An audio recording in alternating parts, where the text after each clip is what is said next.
So welcome back to the session of the Hindu newspaper analysis for UPSC Civil Services Examination. Today we will discuss mainly three issues. The first issue is President grant assent to G Ramji bill. Second issue is related to Kerala's rich butterfly diversity in the Western Ghat region. And third issue is lessons from China on tackling air pollution. So let's discuss all the issues in detail. In this session, we will discuss President Draupadi Murmu give assent to VBG Ramji Bill 2025. Why news? President Draupadi Murmu on 21 December gave assent to Viksit Bharat Guarantee for Rozgar and Ajivika Mission Gramin or VBG Ramji Bill to replace Manrega 2005. Recently, President Draupadi Murmu ने VBG Ramji bill को accent given किया है। VBG Ramji bill जिसको MNREGA act के साथ replace किया गया है। How did MNREGA originate? MNREGA किस तरह से ओरिजिनेट हुआ? इन 2005 parliament pass the national rural employment guarantee act. 2005 में पार्लियामेंट ने national rural employment guarantee act पास किया था। इट मीन्स मनरेगा को पहले NREGA नरेगा के नाम से जाना जाता था। By 2008 it was extended to all district. 2008 तक इसको ऑल डिस्ट्रिक्ट तक एक्सटेंड कर दिया गया। After 2009 it was officially renamed the Mahatma Gandhi national rural employment guarantee act MNREGA. 2009 में इसको मनरेगा नेम गिवन किया गया। How was MNREGA unique? MNREGA किस तरह से यूनिक रहा है? Number one, give every rural हाउस होल्ड the right to demand 100 days of employment per year. MNREGA every rural हाउस होल्ड को पर ईयर 100 डेज का वर्क यहाँ पर डिमांड करने का राइट गिवन करता है। स्पेशली अनस्किल्ड मैनुअल लेबर से रिलेटेड वर्क यहाँ पर गिवन करने की गारंटी गिवन की गई थी। तो wage rate range from 241 to ₹400। MNREGA के अंडर वेज रेट डिफरेंट होता था state wise. Nagaland and Arunachal Pradesh में 241 था, वहीं हरियाणा में इसका जो वेज था 400 रुपीज था। Number two, save the poor from complete destitution. MNREGA scheme ने पुअर को कंप्लीट डेस्टिट्यूशन से सेव किया है। Number three, it was universal and without any limitation. MNREGA scheme universal थी, कोई इसके अंदर लिमिटेशन नहीं थी। It did not target any special social category such as SC और ST। मनरेगा स्कीम का अंडर ऐसा नहीं है कि ओनली SC और ST के पीपल के लिए ही इसमें वर्क प्रोवाइड कराया जाता था, बल्कि यहाँ पर ऑल सोसाइटी के ऑल सेक्शंस के पीपल के लिए वर्क प्रोवाइड कराया जाता था। Unlike many Indian programme, it was not targeted at people holding below poverty line card. Number four, MNREGA was great advantage to the hugely disputed metric of measuring poverty. Anyone willing to work was able to access it. MNREGA scheme hugely disputed metric of measuring poverty. Poverty को major करने से related various dispute रहे हैं, और इस dispute को solve करने के लिए मनरेगा स्कीम एक इम्पोर्टेंट स्कीम थी। नंबर है वर्कर्स इन मनरेगा। मनरेगा में कितने वर्कर्स वर्क करते हैं? Active workers in MNREGA 12.61 crore. Women's participation around 58% in MNREGA. 35% of the total workforce are SC and ST। MNREGA के अंडर प्रेजेंट में अबाउट 12.61 करोड़ पीपल वर्किंग थे। वुमेन का पार्टिसिपेशन अगर बात किया जाए तो 58% वुमेन का पार्टिसिपेशन रहा है। SC ST के अबाउट 35% मनरेगा के अंडर वर्किंग कर रहे हैं। नंबर 6, मनरेगा रोल ड्यूरिंग कोविड-19 पैंडेमिक। कोविड-19 पैंडेमिक के ड्यूरिंग मनरेगा ने एक इम्पोर्टेंट रोल प्ले किया है। A survey led by Azim Premji University assessing Manrega's impact during COVID-19 found that in surveyed block in Karnataka, more than 60% of households felt that Manrega had contributed to the development of village. Why has government brought in a new bill? MNREGA को replace करने के लिए government ने new bill क्यों introduce किया था? Rampant corruption and misuse of fund. Government को लगा कि मनरेगा स्कीम के अंडर करप्शन एंड फंड का मिसयूज हो रहा है। MNREGA was riddled with several deficiencies including rampant corruption and misuse of fund by state government. Key changes the proposed bill introduced compared to MNREGA.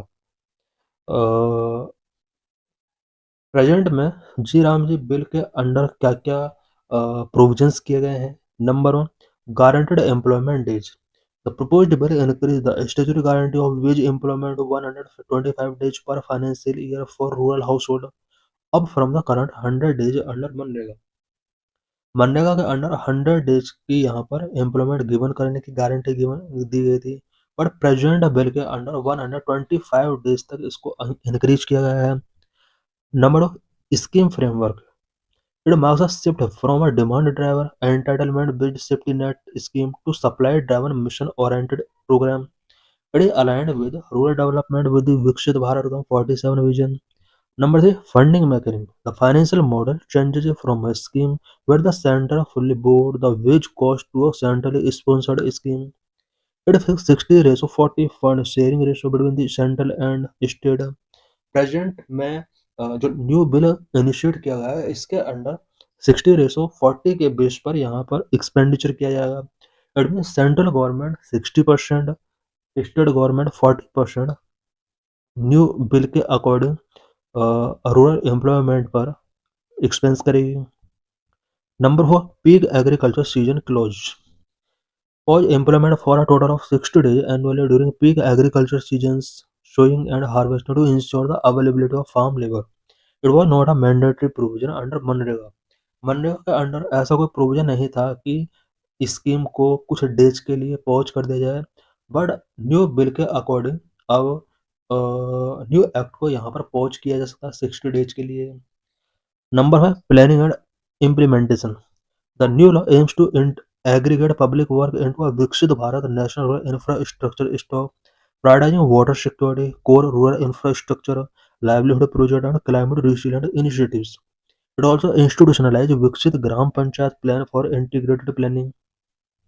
Number 6, wage payments. The bill proposed a weekly payment of wages compared to 15-day payment window under the current MNREGA Act.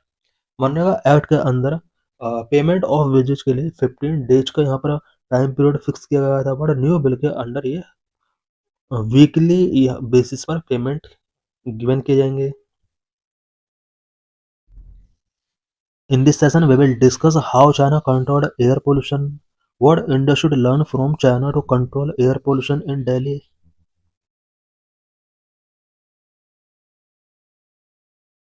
India's air pollution crisis is not only a seasonal problem, it is a persistent, silent pandemic that chokes our lungs every winter and prevails throughout the year.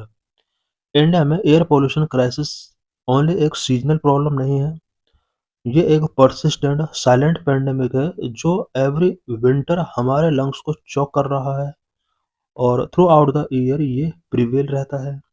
Hospitals overflow with respiratory cases, school shut down, cities disappear under layer of smoke. Air pollution की वजह से hospitals respiratory cases से overflow रहते हैं, schools को shut down करना पड़ता है एंड लेयर ऑफ स्मोक की वजह से सिटीज डिसअपीयर होती हैं। Indian cities regularly top global pollution ranking. Global pollution ranking में Indian cities regularly top rank में शो हो रही हैं।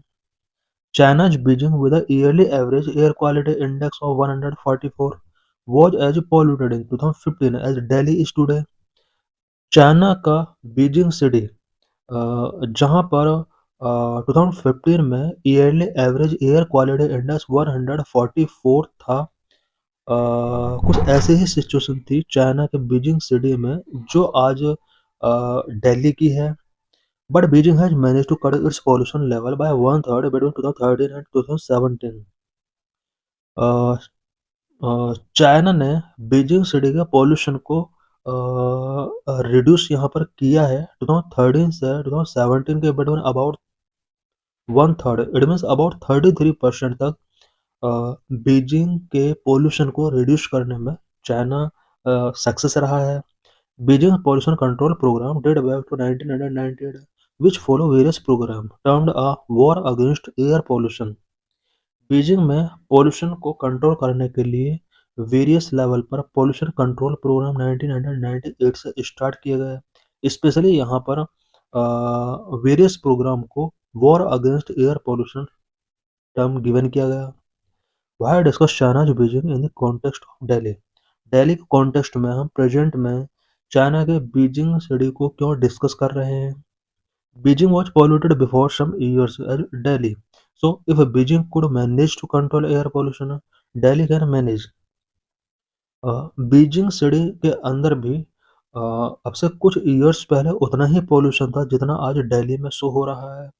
चाइना ने बीजिंग सिटी के पॉल्यूशन को कंट्रोल किया, दिल्ली भी कर सकता है अगर उसी तरह इंडिया भी अगर कुछ air pollution control programme start करता है। There are many similarities between Beijing in 2013 and Delhi today.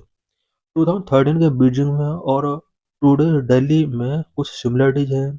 Chart to compare the sources of pollution for the two cities. दोनों सिटीज में पॉल्यूशन के क्या क्या सोर्सेस हैं उससे रिलेटेड एक चार्ट है। मोटर व्हीकल बीजिंग में 31% था 2013 में। दिल्ली में मोटर व्हीकल का जो रोल है आज 59% है। कोल फॉजिल फ्यूल यूजेज इसका जो रोल था बीजिंग के पॉल्यूशन में 22% हुआ करता था। प्रेजेंट दिल्ली में 20% इसका रोल है। स्पेशली दिल्ली में जो विंटर मंथ होते हैं उसकी यहाँ पर बात की जा रही है। इंडस्ट्री का रोल 18% था बीजिंग में, वहीं इंडस्ट्री का रोल दिल्ली में 0% है। कंस्ट्रक्शन डस्ट का जो रोल था बीजिंग में 15% था। दिल्ली में कंस्ट्रक्शन का जो रोल है वो 4% है। मिसलेनियस 14%, दिल्ली में मिसलेनियस 17%। इट मीन्स 2013 में बीजिंग के अंदर और प्रेजेंट के दिल्ली में जो सबसे ज़्यादा पोल्यूशन जो होता है मोटर व्हीकल्स की वजह से होता है। दिल्ली में 59% जो रिस्पॉन्सिबल है वो मोटर व्हीकल से रिस्पॉन्सिबल है। What did Beijing do? Beijing ने क्या स्ट्रेटजी फॉलो की जिसकी वजह से बीजिंग का एयर पोल्यूशन रिड्यूस हुआ। चाइना's Beijing launched 20-year anti-pollution program divided into three phases: 1998 to 2008, 2019 to 2012, 2013 to 2017। China ने 20 year anti pollution programme start किए बीजिंग के एयर पोल्यूशन को रिड्यूस करने के लिए, जिन्हें थ्री फेजेज में डिवाइड किया गया। 1998 से 2008, 1900 2009 to 12, 2013 to 2017। China followed careful and slowly built a plan with people's participation, which was run autonomously by the local government of Beijing। China ने careful and slowly buildup plan start किया, उसमें people के participation को यहाँ पर include किया गया। Local government ने भी यहाँ पर बीजिंग के पॉल्यूशन को रिड्यूस करने में अपना एक इम्पोर्टेंट रोल प्ले किया। Sources of pollution in Beijing were broadly identified as. Beijing में पॉल्यूशन के क्या क्या स्पेशली सोर्स थे और उस सोर्स से रिलेटेड पॉल्यूशन को रिड्यूस करने के लिए क्या क्या इनिशिएटिव्स टेकिंग किए गए। Number one, energy structures and coal combustion, जिसका 22% कंट्रीब्यूशन था PM 2.5 में। For this source three step were taken. Energy structures and coal combustion से रिलेटेड यहाँ पर थ्री स्टेप्स टेकन किए गए। Number one, ultra low emission renovation. Number two, clean energy alternatives in power plant, renovation of coal fired bodies. Number three, elimination of civil bulk coal consumption used for residential heating. Number two, transportation structures, जिसका 31% role हुआ करता था। India में 59% role transportation structures का दिल्ली के pollution में। For transportation infrastructure, China government first retrofitted cars and public services vehicles with diesel particulate filters and gradually tightened emission standard. Then it went for scrapping through subsidies instead of decree or yellow labeled vehicles, heavy pollutant emitting vehicles. Subway and bus infrastructure was overhauled and expanded at a rapid rate. Number three, construction and industrial structures, जिसका 33% role हुआ करता था Beijing के pollution में। As of the industrial and construction activity, some of the steps taken: tightening environmental requirement, creating a green construction management model, efficient washing facilities, and implementing video monitoring with panel action against violators of the construction sites. Number 4. Regional cooperation. The last leg of the plan 2013-2017 especially focus on the need for regional cooperation coming together to roll out a collective plan for reducing ambient pollution in the region. This cooperation had a remarkable effect in reducing the level of pollution. Number 5. Financial investment. The single most important factor in Beijing achieving its goal, apart from planning, was the financial investment that the government committed to. सबसे important जो रहा वो financial investment रहा government ने जिसके लिए committed किया. What did Beijing achieve and how. Beijing को इन सभी इनिशिएटिव्स के थ्रू क्या अचीव हुआ and how. As a result of this meticulously planned strategy at multiple levels, between 2013 to 2017, the four major pollutants targeted under the policy fell by sulfur dioxide by 83%, nitrogen oxide 43%, volatile organic compound 42%, PM 2.5 59%. ये सब यहाँ पर China में reduce हुए. हम देख सकते हैं सल्फर डाइऑक्साइड 83% तक रिड्यूस हुआ. ये सब यहाँ पर कौन सा पॉल्यूटेंट कितना परसेंट तक रिड्यूस हुआ उससे रिलेटेड यहाँ पर ये चार्ट है. What Delhi learn from the Beijing experience. Beijing के एक्सपीरियंस से दिल्ली क्या लर्न कर सकती है. There are ideas on controlling pollution and Beijing is a perfect example to learn from. Pollution को कंट्रोल करने के लिए इंडिया के पास वेरियस आइडियाज हो सकते हैं बट बीजिंग इसका एक परफेक्ट एग्जांपल हो सकता है जिसके मेजर्स को हम फॉलो कर सकते हैं. Firstly, since private transportation is the biggest contributor to the local pollution, an efficient and comfortable bus metro integrated transport system need to be in place. Old vehicles need to be scrapped at earliest through a well thought out subsidy for scrap program instead of banning them. Secondly, Delhi's electricity is still supplied primarily through coal-fired plant. The energy system need a serious overhaul both from the side of the supply and demand. Subsidizing solar rooftop and connecting it to the grid with electricity bill discount could be such a step in this regard. Thirdly, much like the Beijing plan, Delhi needs to coordinate with the neighboring regions. Such a step may work in their collective interest. Fourth, people of Delhi need to fight for the right to clean air and hold the government accountable instead of normalizing poor air quality index. This change in attitude itself may go a long way in building pressure on government. In this session, we will discuss about butterfly diversity in Western Ghat. Lecture is important for GS paper 1, GS paper 3. What is the issue? Kerala has the highest butterfly diversity among all Indian states along the Western Ghat. Western Ghat में आने वाले all Indian state में से केरला ऐसा state है जहां पर highest butterfly diversity है. Here 328 species documented including 41 species endemic to the Western Ghat. Kerala के अंडर आने वाले वेस्टर्न घाट में अबाउट 328 बटरफ्लाई स्पीसीज यहाँ पर डॉक्यूमेंट की गई हैं जिनमें से 41 स्पीसीज वेस्टर्न घाट में एंडेमिक हैं. Western Ghat have 337 butterfly species and Kerala account for nearly the entire diversity. Western Ghat में बटरफ्लाई का ओवरऑल 337 स्पीसीज है जिनमें से 328 स्पीसीज ओनली केरला के अंदर हैं. The butterfly fauna of the Kerala span 6 families. Butterfly species जो केरला के अंडर हैं 6 फैमिलीज से बिलोंग करने वाली स्पीसीज है सच एज नाम्फैलिडाई, लाइकेनिडाई, हेस्पेरिडाई, पेप्लुनिडाई, पायरिडाई, राइनोडाई. ये सब बटरफ्लाइज की कुछ फैमिलीज हैं जो कि केरला के अंडर फाइंड आउट की गई हैं. About western Ghats. The western Ghat also known as the Sahyadri hills region flora and fauna. Western Ghat को सह्याद्री हिल्स के नाम से भी जाना जाता है. Flora and fauna western Ghat में बहुत ज़्यादा है। The range is called Sahyadri in northern Maharashtra and सह प्रवर्तन इन केरला।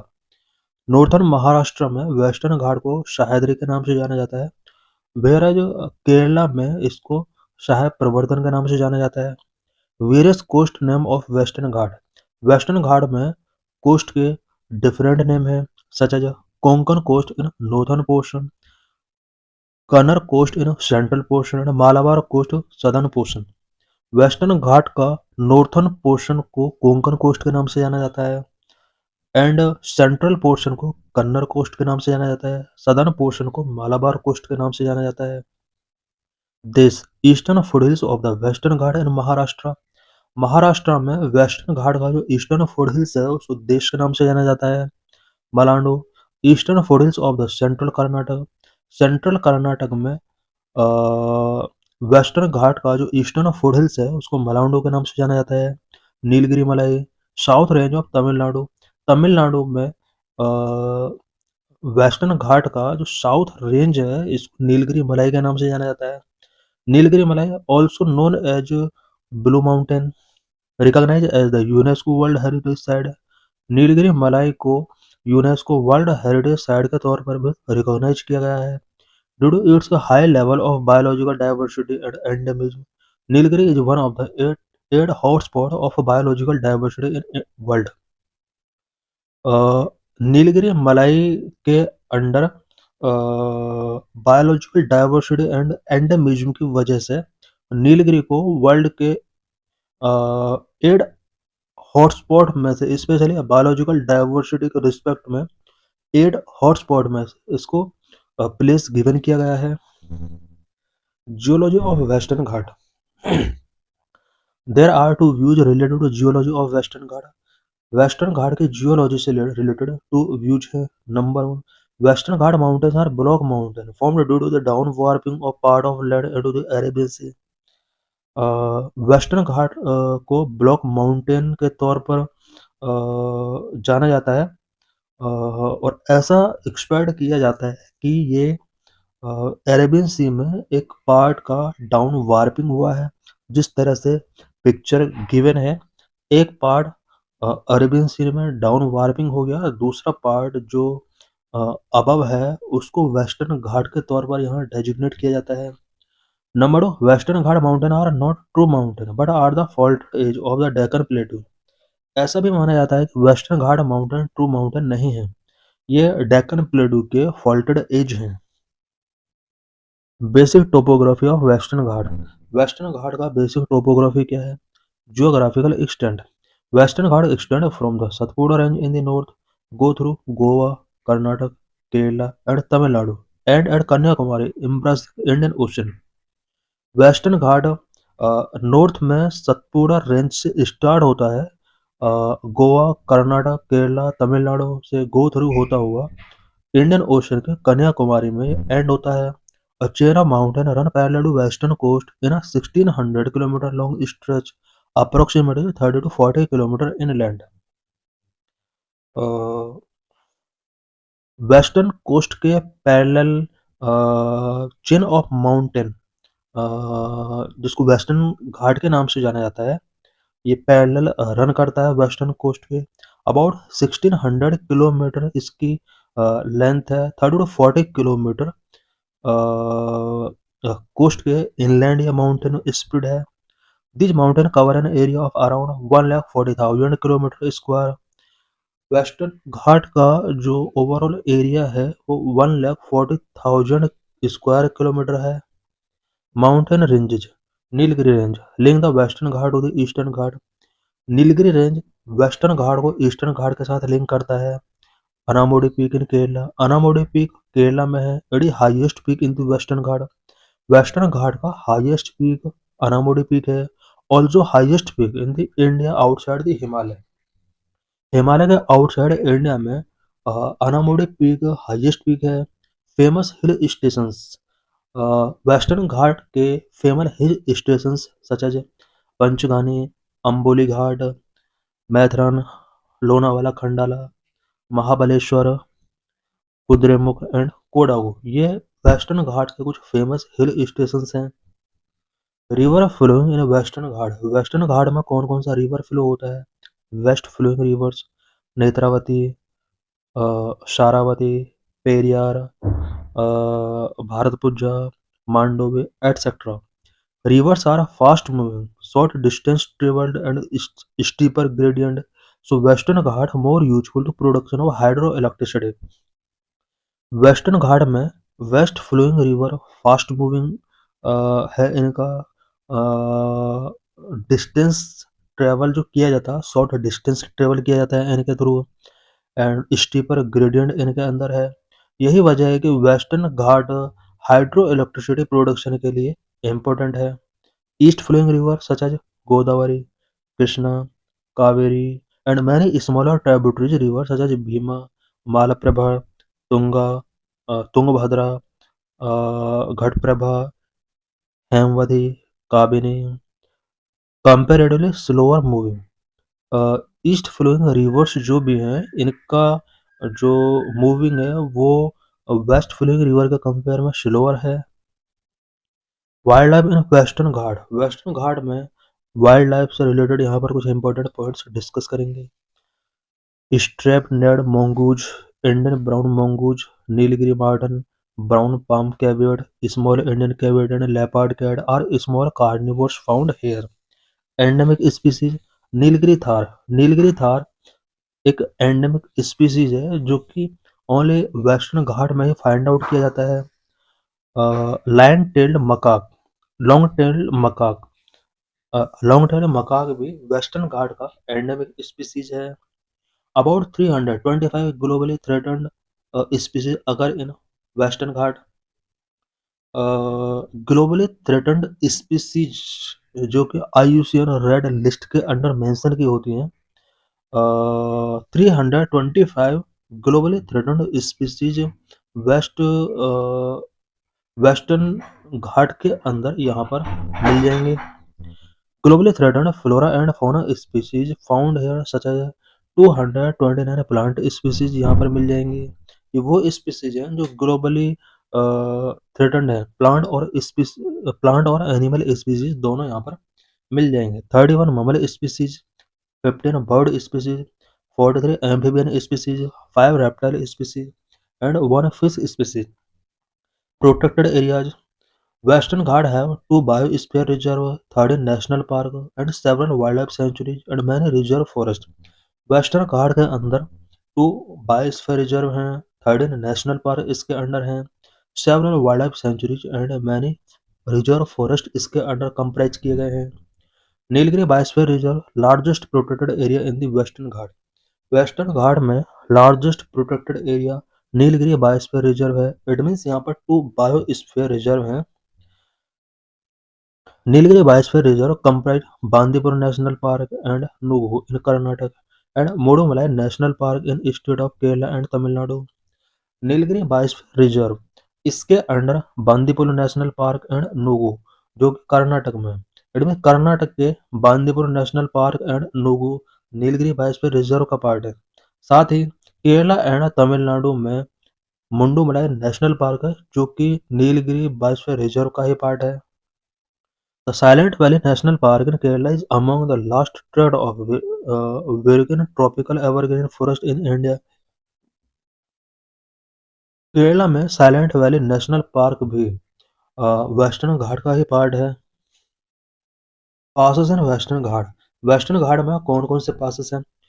ताल Ghat pass, Bhor Ghat pass, Nane Ghat pass, Palakkad gap, Amba Ghat pass, Amboli Ghat pass. ये सब वेस्टर्न घाट के कुछ पासेस हैं.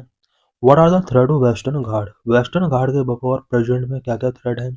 Number 1 mining, the mining activity have grown rapidly resulting in serious environmental damage and social disruptions.